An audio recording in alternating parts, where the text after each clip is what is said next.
Semangat ya, kita pasti bisa. Saya Birli Karut Ella Sandi, NIM 21 2020 081. Saya dari Prodi Manajemen. Hey guys, kenalin nama aku Desvin Putri Ardiani, NIM 21 2020 053 dari Prodi Manajemen. Hai, aku Irene Syarenti dengan NIM 21 2020 151 dari Prodi Manajemen. Saya Jason Kristianto Suparto dengan NIM 21 2019 237. Saya dari Prodi Manajemen. Halo, nama saya Bagus Prabudi, NIM 21 20 20 333. Saya dari Prodi Manajemen. Perkenalkan, nama saya Natasha Parahita, NIM 23 2020 037 dari Prodi Akuntansi. Hai, perkenalkan namaku Yulinda Amalia Korik dengan NIM 21 2020 018 dari Program Studi Manajemen. Halo, perkenalkan nama saya Patrisinus Sardunadi dengan NIM 21 2020 331. Saya berasal dari Program Studi Manajemen. Perkenalkan, nama saya Deswita Sarangdaini dengan NIM 23 2020 123 dari Prodi Akuntansi. Perkenalkan, saya Karanton dari Garda, NIM 21 2020 039. Perkenalkan, nama saya Cindy Kilare dari Program Studi Manajemen dengan NIM 21 2020 158. Halo semuanya, kami dari kelompok Adam Thompson akan membahas mengenai Jeremiah Generation. Jigen atau Jeremiah Generation adalah salah satu organisasi yang ada di Fakultas Ekonomi dan Bisnis UKSW. Dulunya, Jigen bernama Permen.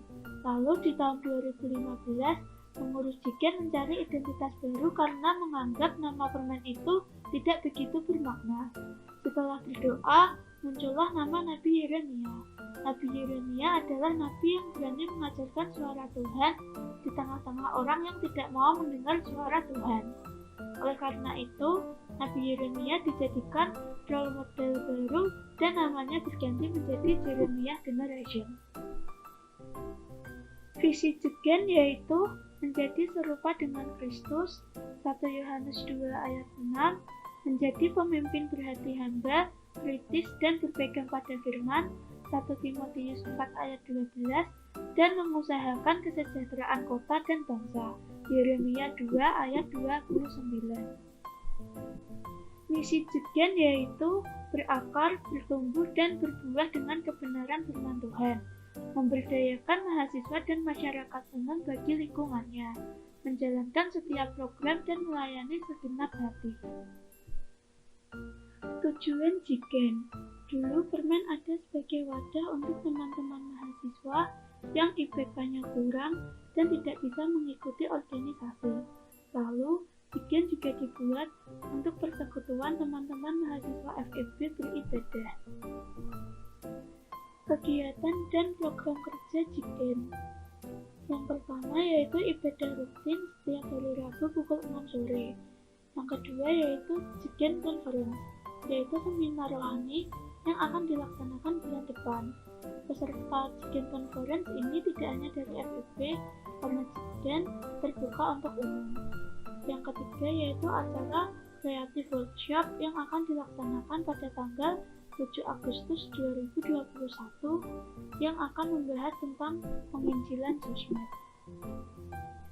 Masalah Jigen dan penyebabnya. Masalah utama Jigen yaitu masalah pelayanan eksternal. Selama beberapa tahun terakhir, Jigen dipercaya untuk melayani anak-anak di SMP Negeri 10. Namun, karena adanya pandemi, sekolah jadi online dan Jigen agak sulit jika ingin pelayanan online karena rata-rata anak SMP Negeri 10 menengah ke bawah. Tidak semua anak memiliki fasilitas untuk beribadah online. Masalah yang kedua yaitu susahnya mengontrol anak saat ibadah online karena beberapa anak tidak responsif saat beribadah online. solusi dari setiap masalah Jigen yang telah dirundingkan oleh kelompok Adam Thompson. Solusi pertama yaitu pelayanan offline dengan protokol kesehatan yang ketat, seperti yang telah dilaksanakan oleh Jigen. Untuk tujuan umumnya, mempermudah setiap panitia dari Jigen untuk dapat memberi pelayanan ibadah kepada setiap jemaat yang ada di SMPN 10. Tujuan khususnya, seluruh jemaat baik dari yang tidak memiliki fasilitas untuk online hingga yang memiliki dapat mengikuti pelayanan ibadah dengan baik. Sasaran yang dituju untuk pelayanan offline ini yaitu jemaat yang terdapat di SMPN 10. Target kuantitasnya kurang lebih 15 jemaat yang terdapat di SMPN 10. Karena total itu terdapat kurang lebih 30, namun untuk pelayanan offline mungkin kita ambil kurang lebih 15 jemaat. Untuk target kualitasnya, jemaat dapat menjalankan ibadahnya dengan nyaman serta tidak harus khawatir akan fasilitas yang dipakai untuk ibadah online. Strategi pelaksanaan dari solusi pelayanan offline, yaitu untuk waktunya akan rutin untuk setiap hari Sabtu pada pukul 9 hingga 10 pagi. Lalu untuk tempatnya berada di ruangan kelas di SMPN 10. Gambarannya dapat berupa mengadakan pelayanan secara offline namun disertai dengan protokol kesehatan yang ketat, yaitu seperti pengecekan suhu, cuci tangan sebelum masuk ke dalam ruangan, dan tidak melepas masker selama kegiatan berlangsung. Sehingga setiap masalah mengenai pelayanan online yang terganggu dapat teratasi dengan baik melalui pelayanan offline. Oke, untuk solusi kedua yaitu live streaming pada saat pelayanan offline melalui YouTube. Tujuan umumnya, seluruh jemaat SMP Negeri 10 atau SMPN 10 dapat berfokus dalam beribadah dan pengontrolan panitia Jigen dapat berjalan lancar. Tujuan khususnya, membantu panitia Jigen untuk mengarahkan anak SMPN 10 dalam beribadah. Sasarannya, jemaat yang tidak terdapat di SMP Negeri 10. Dan untuk target kuantitasnya, kurang lebih 15 jemaat yang tidak terdapat di SMPN 10, karena totalnya itu 30 dan 15 telah masuk dalam pelayanan offline, sisanya masuk dalam live streaming yang diadakan oleh Jigen. Untuk target kualitasnya, jemaat dapat menjalankan ibadahnya dengan nyaman serta tidak harus khawatir akan penyebaran virus COVID-19. Strategi pelaksanaan dari solusi yang kedua yaitu pada waktu yang rutin setiap hari Sabtu akan diadakan live streaming sesuai jam pada pelayanan offline yaitu jam 9 hingga 10 pagi yang berada di tempatnya channel YouTube Jigen, dan gambarannya berupa seperti mengadakan live streaming melalui YouTube pada saat pelayanan offline di ruangan kelas SMPN 10. Jadi, pada waktu pelayanan offline dilaksanakan, setiap panitia Jigen dapat melakukan setiap rekaman secara live dan di-share melalui live streaming melalui via YouTube.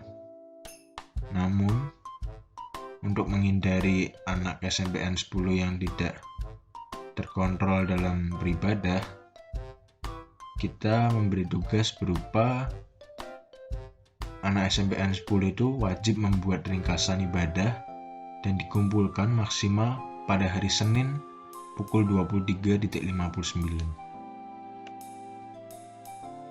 Oke, rekapitulasi anggaran yang dipakai untuk setiap solusi ataupun solusi kedua dari solusi yang telah dirundingkan kelompok Adam Thompson, yaitu yang pertama ada sewa kamera live streaming. Kita mengambil harga kasarnya sekitar Rp100.000. Lalu untuk sewa peralatan live streaming juga dengan harga yang kami perkirakan sekitar Rp50.000, dan perlengkapan protokol kesehatan ditambah kuota diperkirakan sebesar Rp50.000. Total keseluruhan mencapai Rp200.000. Namun ini hanya gambaran kasarnya untuk daftar harga di sekitaran kota Salatiga, dan untuk ini hanya untuk pengeluarannya. Lalu untuk pemasukan, karena ini bersifat pelayanan, mungkin bisa pengumpulan dana kas dari Jigen maupun pencarian dana panitia untuk dapat mengumpulkan total keseluruhan dana Rp200.000. Terima kasih untuk perhatiannya sejauh ini. Kami dari kelompok Adam Thompson memohon maaf jika ada kesalahan kata maupun data yang telah kami sampaikan. Tuhan memberkati.